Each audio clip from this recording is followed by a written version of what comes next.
Hello दोस्तों, उम्मीद classes में आपका बहुत बहुत स्वागत है। आज की इस वीडियो में बताने वाले हैं विज्ञान का वीवीआई ऑब्जेक्टिव क्वेश्चन, जो आपके बोर्ड एग्जाम 2024 के लिए बहुत बहुत इंपॉर्टेंट क्वेश्चन है। तो आप लोग वीडियो को पूरा देखिएगा और ध्यान से देखिएगा। अगर वीडियो पसंद आ जाएगा तो वीडियो को लाइक कर लीजिएगा, साथ में चैनल को सब्सक्राइब करके बेल आइकन को भी प्रेस कर लीजिएगा। और इस वीडियो को जल्दी से जल्दी ख़त्म करना है, जितना जल्दी हो सके, क्योंकि आपका बोर्ड एग्जाम बहुत नज़दीक आ चुका है। तो चलिए वीडियो का स्टार्ट कर लेते हैं और क्वेश्चन को पढ़ते हैं। यहाँ पर पहला क्वेश्चन दिया है, 1 ma बराबर क्या होता है। तो 1 ma बराबर क्या होता है, ये होता है 10⁻³ तो इसका ए आंसर सही हो जाएगा। अगला प्रश्न है, डीजल का उपयोग होता है। तो डीजल का उपयोग कहाँ होता है, भारी वाहनों में भी होता है, रेल के इंजनों में भी होता है, विद्युत उत्पादन में भी होता है। तो इसका डी आंसर सही हो जाएगा, इनमें से सभी। तो चलिए अगला प्रश्न देख लेते हैं, 3 नंबर का। सौर सेल सौर ऊर्जा को रूपांतरित करता है। तो सौर सेल सौर ऊर्जा को रूपांतरित करता है किसमें, विद्युत ऊर्जा में। तो इसका क्या हो जाएगा, डी आंसर सही हो जाएगा।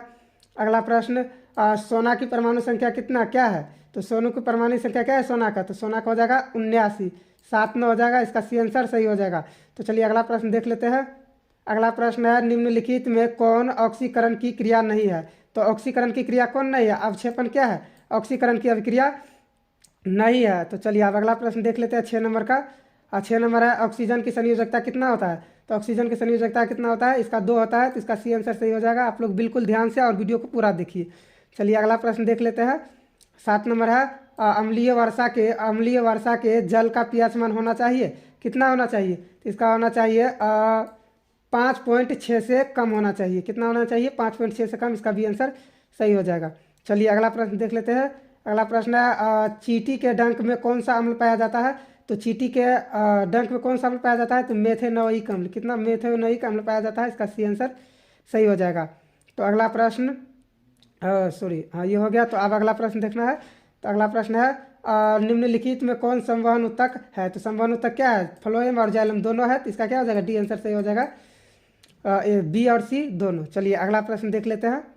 अगला प्रश्न है, प्रोटोजोआ उत्सर्जी पदार्थों का निष्कासन कैसे करता है। प्रोटोजोआ उत्सर्जी पदार्थों का निष्कासन कैसे करता है। तो यहाँ थोड़ा सा ऑप्शन उल्टा लिखा गया है, लेकिन इसका ये आंसर सही हो जाएगा, विसरण द्वारा। किसके द्वारा, विसरण द्वारा। तो इसका यही आंसर सही हो जाएगा।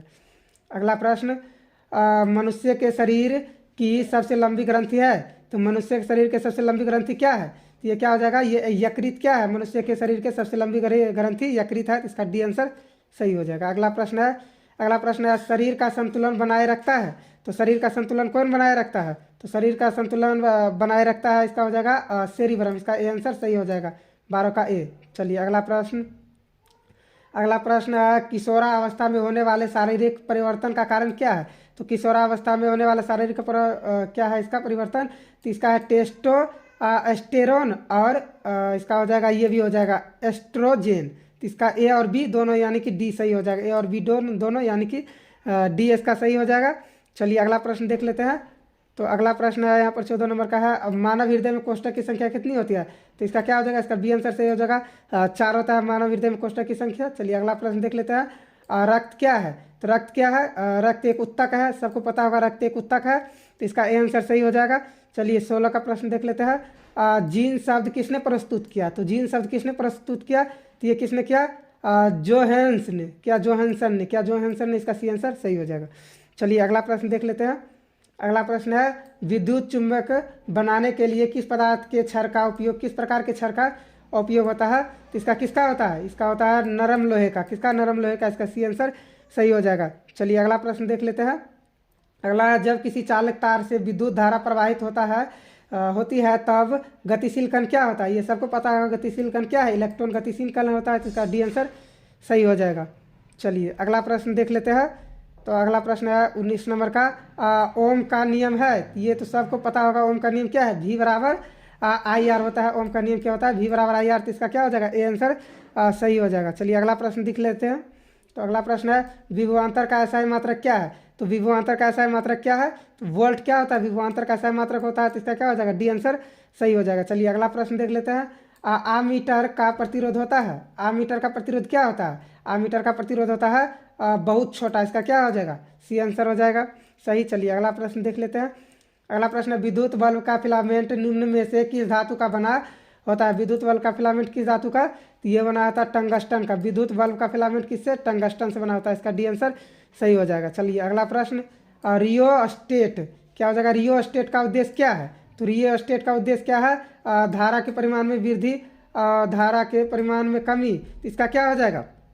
इसका हो जाएगा सी आंसर सही हो जाएगा, धारा के परिमाण में वृद्धि। इसका सी आंसर बिल्कुल राइट हो जाएगा। चलिए अगला प्रश्न देख लेते हैं 24 नंबर का। चलिए 24 है, विद्युत आवेश का सही मात्रक क्या होता है? विद्युत आवेश का सही मात्रक क्या होता है? कूलम होता है विद्युत आवेश का सही मात्रक। इसका डी आंसर सही हो जाएगा।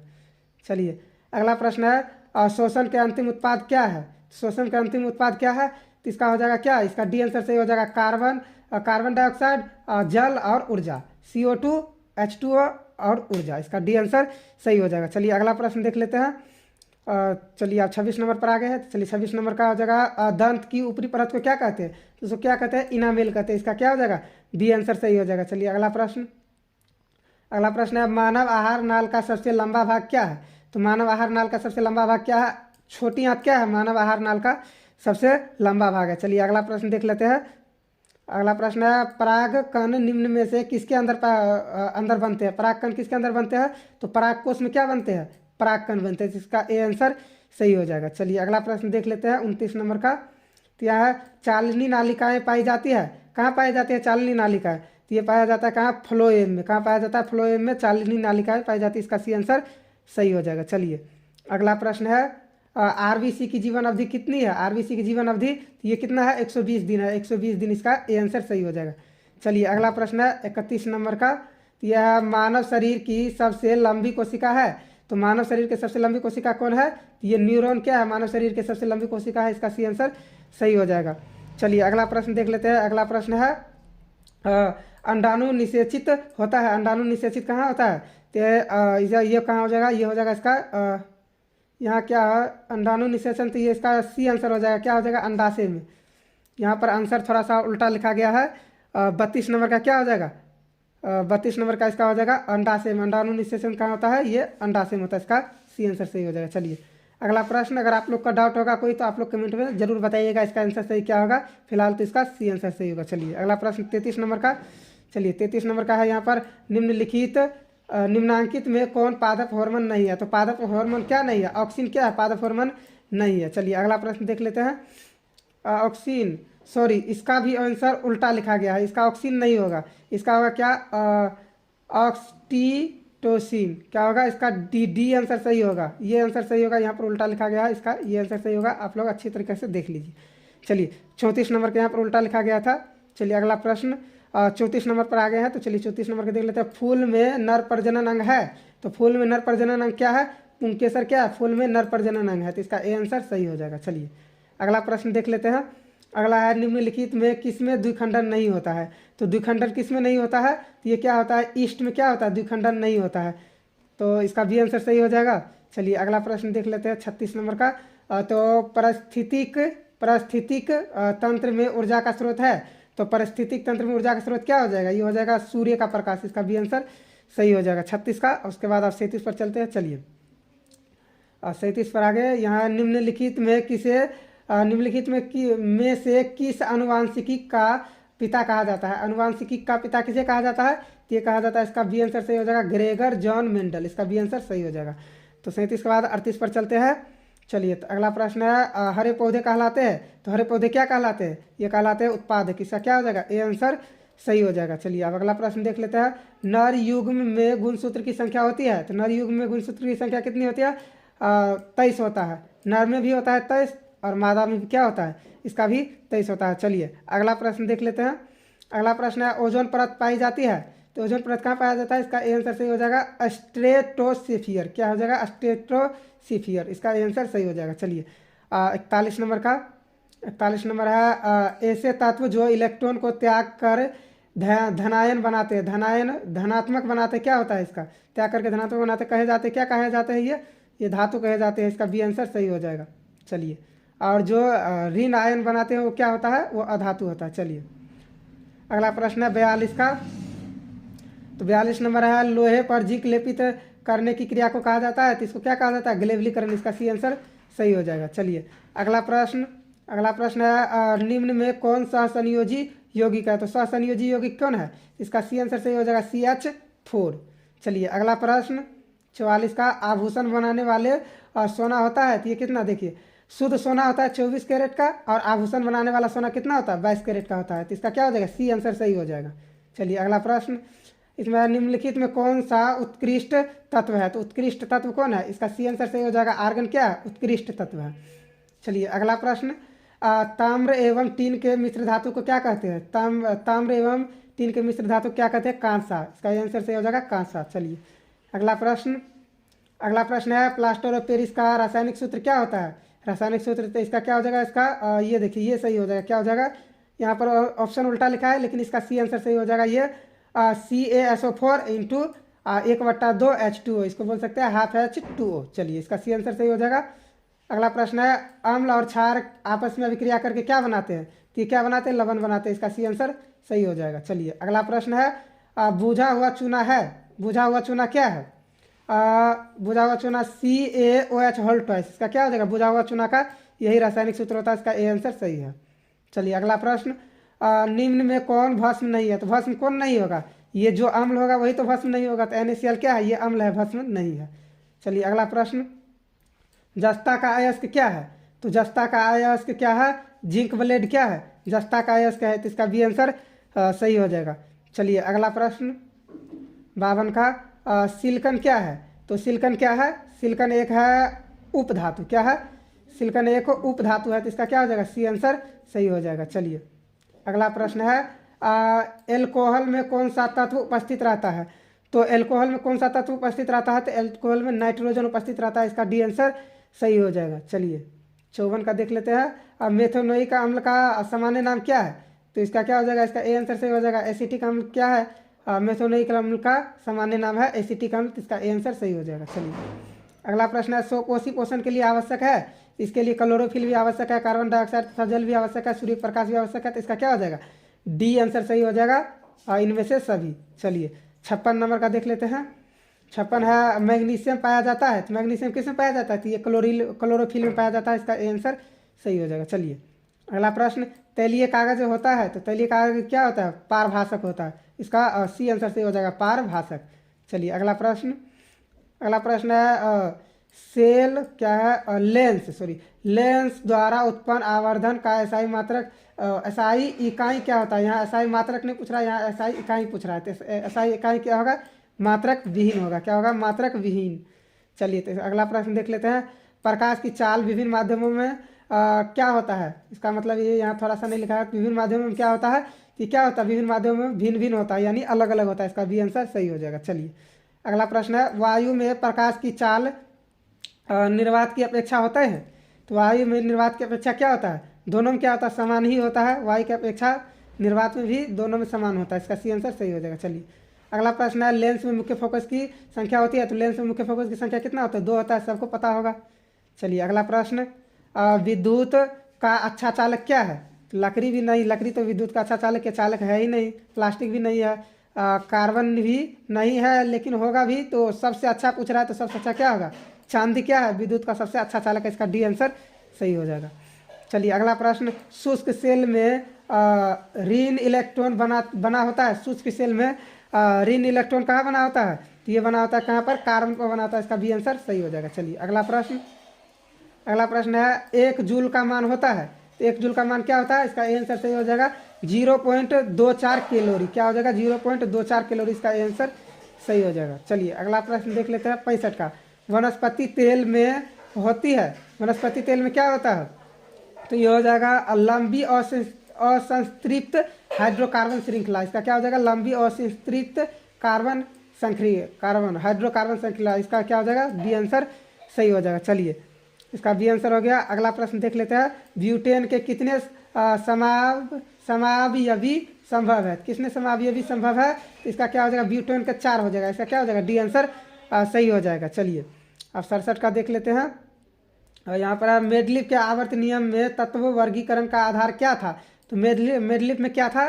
तो मेडलिफ में क्या था? परमाणु का द्रव्यमान के हिसाब से वह आवर्त नियम उसका था। तो इसका डी आंसर सही हो जाएगा। चलिए अगला प्रश्न, अमोनियम के अणु में नाइट्रोजन एवं हाइड्रोजन के परमाणुओं की संख्या का अनुपात कितना है, तो इनका अनुपात कितना होगा, इसका होगा 1:3 होगा। इसका डी आंसर सही हो जाएगा। चलिए अगला प्रश्न है, निम्न में कौन कमरे के तापक्रम पर द्रव्य है।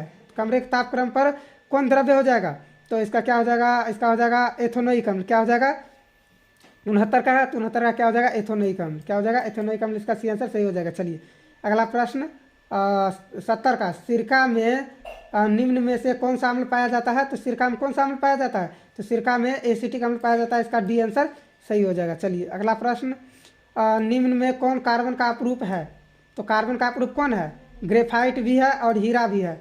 तो मुझे लगता है ये क्वेश्चन भी पूछा गया है, लेकिन इस तरीके से आप नहीं पूछा जाएगा, इनमें दोनों में से कोई एक पूछा जाएगा। अगर दोनों भी पूछा जाए तो आपको क्या करना है, सबसे पहले जो आएगा उसमें टिक लगा देना है, तो इसी को गोला में भर देना है। तो इसका क्या हो जाएगा, फिलहाल इसका क्या होगा, ग्रेफाइट होगा इसका।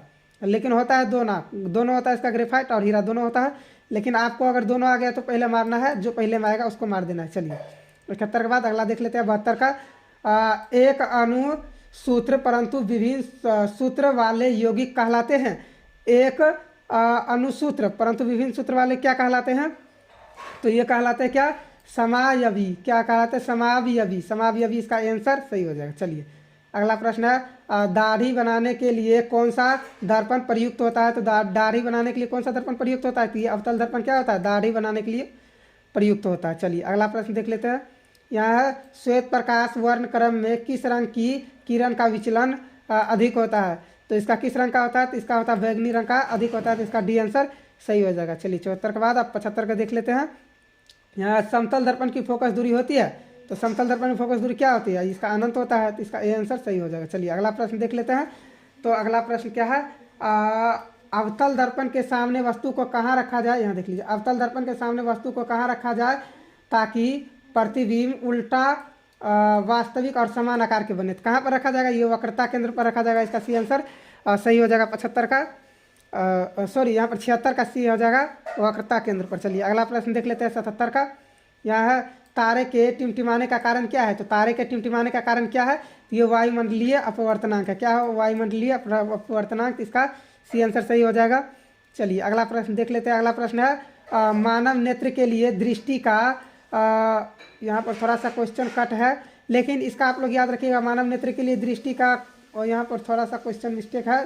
तो आप लोग इस तरह के क्वेश्चन देखने के बाद आप लोग इसको सर्च कर लीजिएगा, इतना गूगल पर क्या आएगा, लेकिन इसका आंसर मुझे लगता है इसका आंसर हो जाएगा बी आंसर सही हो जाएगा, 1/16 सेकेंड हो जाएगा इसका। चलिए अगला प्रश्न देख लेते हैं, अगला है, उत्तल दर्पण से बना काल्पनिक प्रतिबिंब होता है, तो उत्तल दर्पण से बना काल्पनिक प्रतिबिंब कैसा होता है, तो ये सीधा और हरास्तिक होता है। हरास्तिक होता है, यहाँ पर हरास्तिक होगा, हरास्तिक। इसका सी आंसर सही हो जाएगा। चलिए अगला प्रश्न है, अवतल लेंस का आवर्धन म्यू का मान होता है, तो अवतल दर्पण का आवर्धन म्यू का मान क्या होता है, म्यू का मान होता है V/U। तो इसका ए आंसर सही हो जाएगा।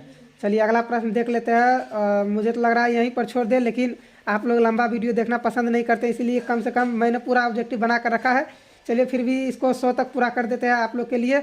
तो आप लोग वीडियो को प्लीज़ लाइक कर दीजिए, चैनल को सब्सक्राइब कर दीजिए, ताकि आगे और भी इसी तरह के वीडियो बना कर रखा हो। बस आप लोग इस वीडियो को अच्छा से प्यार दीजिए, बाकी आगे तुरंत आएगा, और जितना जल्दी से जल्दी हो सके आप लोग का रिवीजन करा देंगे। चलिए अगला प्रश्न देख लेते हैं, इस वीडियो में फिलहाल 100 तक आपको बता देंगे, 20 क्वेश्चन और आगे से ले लेते हैं, इसमें से आपका 100 क्वेश्चन हो जाएगा, फिर आगे और बताएंगे। अगर इस वीडियो को आप लोग अच्छी तरीके से देखते हैं तो फिर आगे एक साथ ही 200-400 ऑब्जेक्टिव बता देंगे, आपको रिवीजन करा देंगे।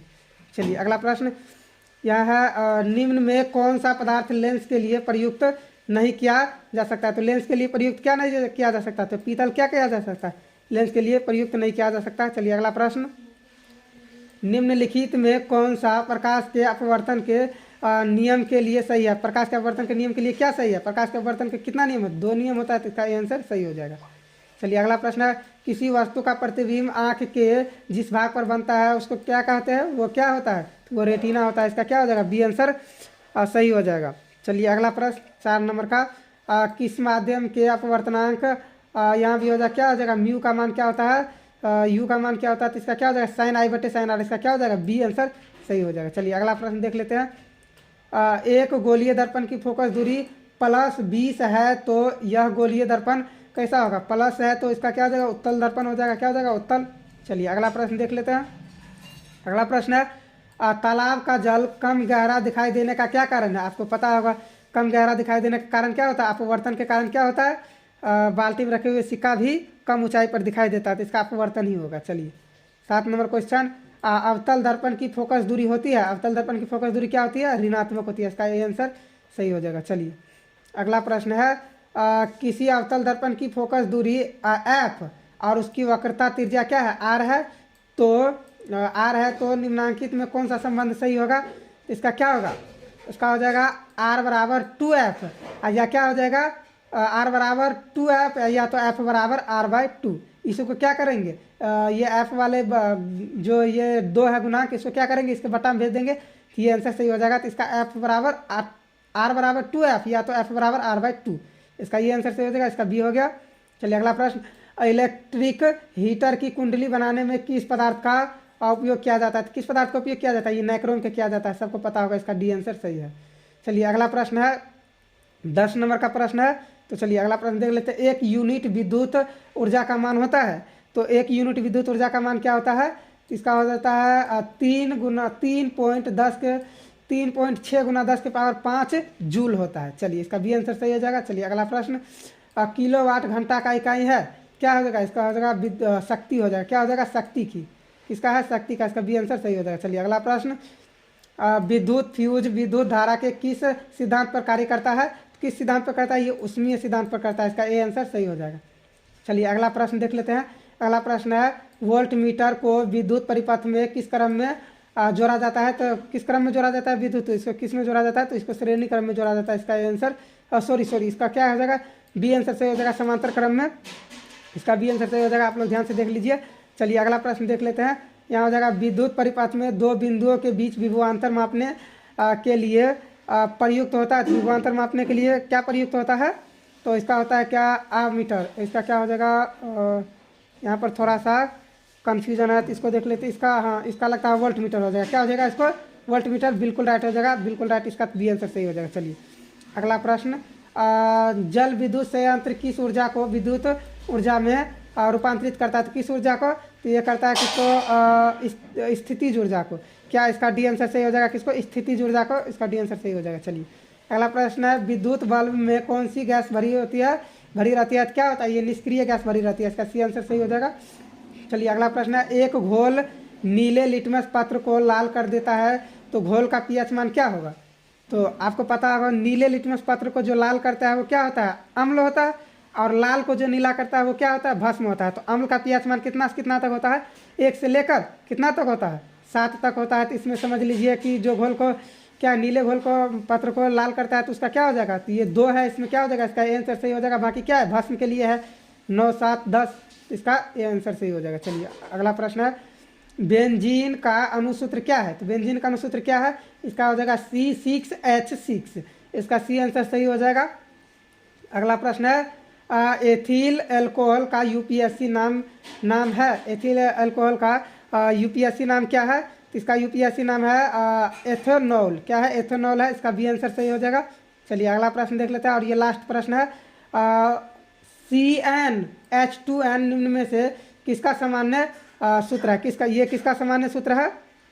तो ये किसका सामान्य? ये है एल्कीन का। तो इसका क्या हो जाएगा? बी आंसर सही हो जाएगा। तो अगर आपको वीडियो पसंद आया है तो वीडियो को लाइक कर दीजिए, और साथ में चैनल को सब्सक्राइब करके बेल आइकन को प्रेस कर लीजिए। इस वीडियो में यहीं तक। मैंने अभी बहुत सारे ऑब्जेक्टिव बना कर रखा है, लेकिन आप लोग लंबा वीडियो देखना पसंद नहीं करते हैं, इसलिए इस वीडियो को यहीं तक। मिलते हैं अगले वीडियो में।